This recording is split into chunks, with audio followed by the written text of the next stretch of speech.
Diniklara na po mga kababayan na fugitive si Congressman Teves ng Negros Oriental. Ito po yung mismong sinabi ni DOJ Secretary Boyeng Rimulya. What?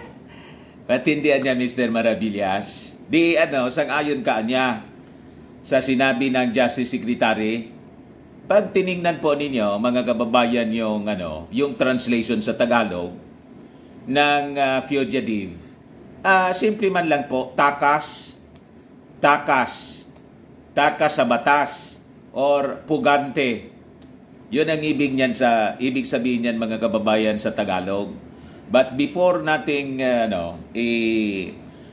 before ko pong i-share sa inyo yung detalye ng kwentong yan, like and share mo na po ng ating video ngayon, and click subscribe na rin sa ating YouTube channel, and hit the notification bell para lagi kayong updated po ng mga kaganapan dito po sa ating bayan. At maraming salamat din po pala, 42,000 na yung ating subscribers dito sa ating YouTube channel na to.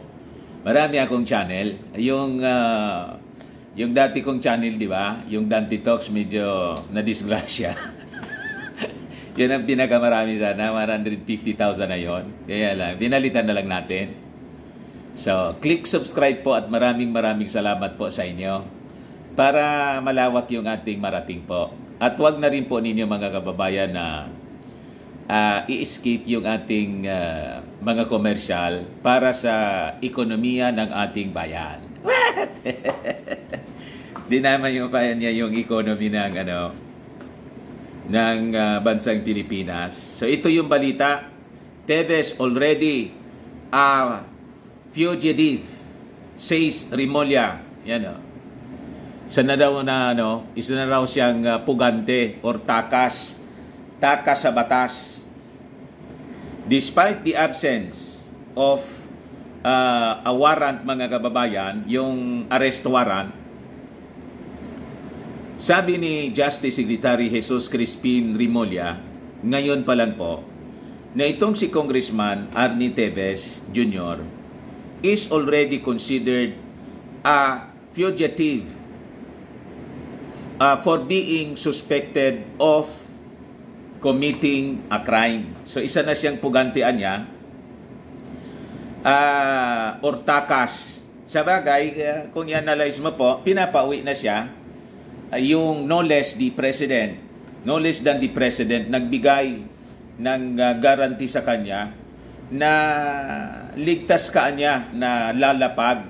Mamili ka lang niya kung saan mo gustong lumapag, mayaman ka naman niya Sabi ng ating Pangulong Bongbong Marcos, may eroplano ka, saan mo gustong lumanding? Then magpapadala ako ng mga sundalo. Yung mga sundalo, 1 kilometers pa lang, doon sa lalapagan mong airport, gusto mo niya sa Basi Air Base, doon ka lumapag, walang makakalapit sa iyo. You are totally secured. Pero hindi man po, hindi man siya, mga kababayan, tumalima doon sa sinasabi ng ating Pangulo na nagbibigay sa kanya ng garantiya. Kahit nga yung kapatid niya po, si former Governor Bryce Henry Teves, kahapon yun din yung appeal sa kanyang kapatid na I think panahon na para umuwi ka na niya para sagutin itong mga akusasyon laban sa atin. Damay na rin po yung dating governor. Dalawa na sila sa tinuturo na masterminds. Sabi ni Boyeng Rimulya kasi, mga dalawaan niya or tatlo. Kasi isa siyang organisasyon. May organisasyon niya talaga na tumarget dito sa gobernador ng Negros Oriental na si Roel Digamo. So sabi rito, this came in response to Teves' legal counsel's claim that the lawmaker is not a fugitive since the government has yet to issue. Wala pa niyang warrant of arrest laban sa kanya, paano anyang maging takas, paano anya maging pugante. Yun ang argumento mga kababayan ni Attorney Topacio, yun ang abogado ni Teves. When one is suspected of having committed a crime, he is already considered a fugitive. He just did not show up, sabi po ni, paliwanag po ni Rimulya. May punto naman po, siyempre, pareha sila abogado. Alam po naman ninyo, mga abogado, kanya-kanyang interpretasyon ng batas. Kaya importante talaga na may judge. Yung judge, siyempre, abogado rin. Yung judge, yun ang nire-recognize, yung desisyon ng judge. Tapos, pag hindi pa na kontento, ini-elevate pa siya sa Court of Appeals or hanggang sa Supreme Court for the final decision sa mga bagay-bagay may relasyon sa mga kaso na sinasampa po sa husgado. So, yung ultimate interpreter, the final interpreter of the law, yung Supreme Court po. Kaya huwag kayong malilito kung yung mga abogado, kanya-kanya silang kanya-kanya silang pagkaintindi ng batas. Depende kung saan sila abogado, saan sila panig. Di ba? Kung hindi ba niya dapat panig Mr. Marabilia sa batas? Tama po 'yon. They are officers of law. Tama po. Kaya lang iba-iba nga yung interpretasyon nila. Ito ngang puganti lang. Yung term lang na pugante, takas, iba-iba na yung pagkaintindi nila. What? Kaya talaga niya, Mr. Maravillas. The actions would speak louder than words. Sabi po ni pugante, ni paliwanag po mga kababayan ni Rimulya. The actions would speak louder than words. It's that he is not showing up, that he is evading us or trying to evade the law, he added. Yun mga kababayan ng punto. Pag ikaw ay umiwas sa batas, takas. Tumatakas ka. Di po ganti yun. Sa English po, that's yung tawag dyan is fugitive. Ang tunog niyan dapat div. Pero ang basa ko talaga niyan, mga kababayan, is the old pronunciation niyan na natutunan ko. Narinig ko lang doon sa teacher kong abogado. Fugitive. Pero chiniko, hindi pala tiv. At dapat tunog niya fugitive. Di okay. Pati sa pag-pronounce po, mga kababayan, ng salitang ito, iba-iba. Nagtaka pa kayo kung bakit yung interpretation po, pronunciation nga po, iba-iba, yung interpretation pa. Ngayon, nang tanungin mga kababayan si Boying, kung bakit anya, wala pang warrant of arrest ang ini-issue ninyo. Ini-issue ng husgado against Teves.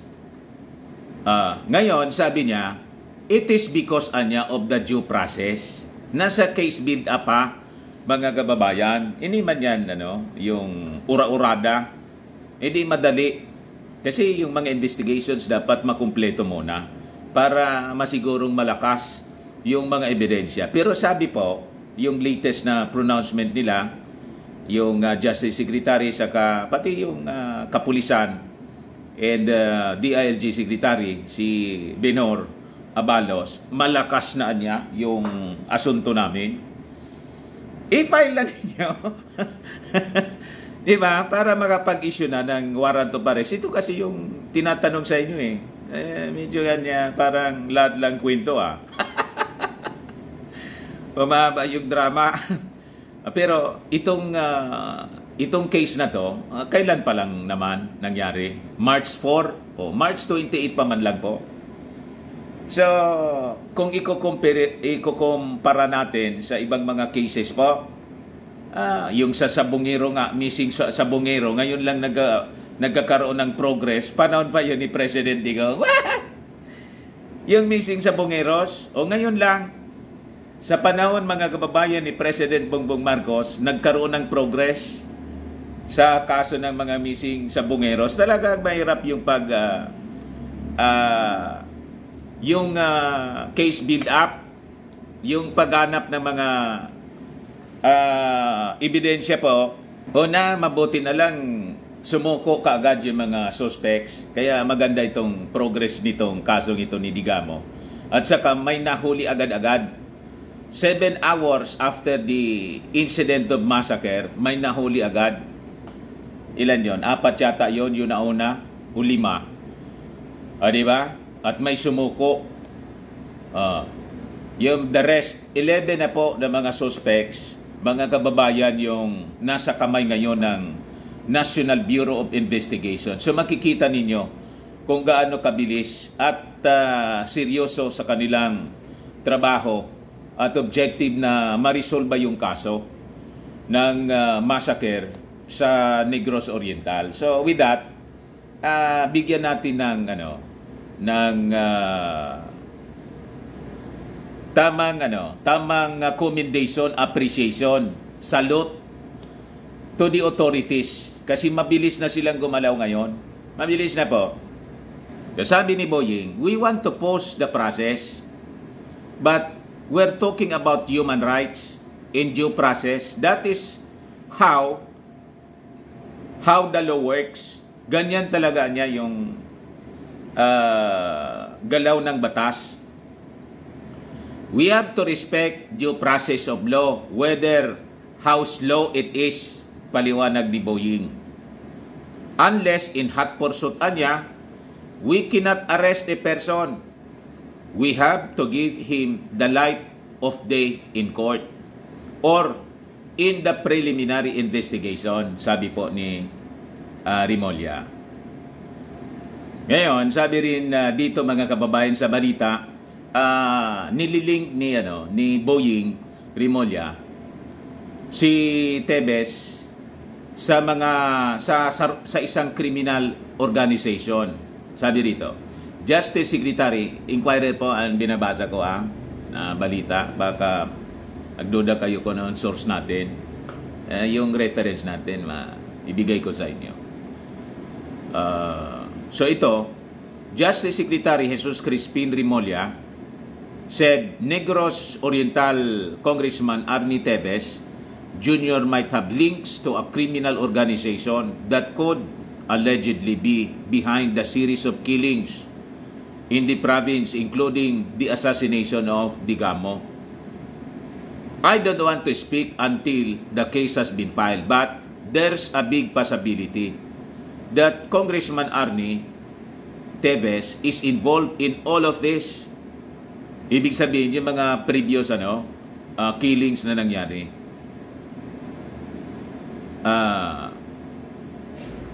At a press briefing, Remulla said Tevez was considered to be one of the masterminds in the March 4 killing of Digamo and 8 others. Then with the raids naman mga kababayan doon sa sugar mill ng kanyang kapatid na si Price Henry Tevez. So sabi doon sa balita kanina na kino-consider na isa rin sa kasama sa nagplano mga kababayan sa pagtumba sa gobernador, yung dating gobernador din, yung pinalitan ni Digamo. Di ba? Si Price Henry Tevez. So, yun man lang po mga kababayan, yung mga developments ng mga balita. Gusto ko lagi kayong updated sa mga pangyayaring ito para Alam niyo po yung progress ng kaso. O, di ba? Ngayon, mga kababayan, baka lang gusto niyo po itong itry, Firmax Firming and Lifting Cream. Pinapahid po sa mga pulses and affected area. Mainam po sa paninigas ng mga kasuan. Ito naman po, mga kababayan, Automax Regen Serum. Sa mukha naman yung application. Anti-aging siya po. You will look 10 years younger than your age. Sa mga cancer patients naman po, baka lang gusto niyo itong itry. Hindi man siya po gamot. Food supplement siya. Kaya lang, gawa siya mga kababayan sa goji berry. Yung goji berry may anti-cancer properties. Ayos? Di bueno, yung mga inquiries ninyo, dumiritso na lang po kayo sa aming messenger sa Facebook para masagot namin agad. Ako po si Dante Maravillas. Bye-bye po. God bless.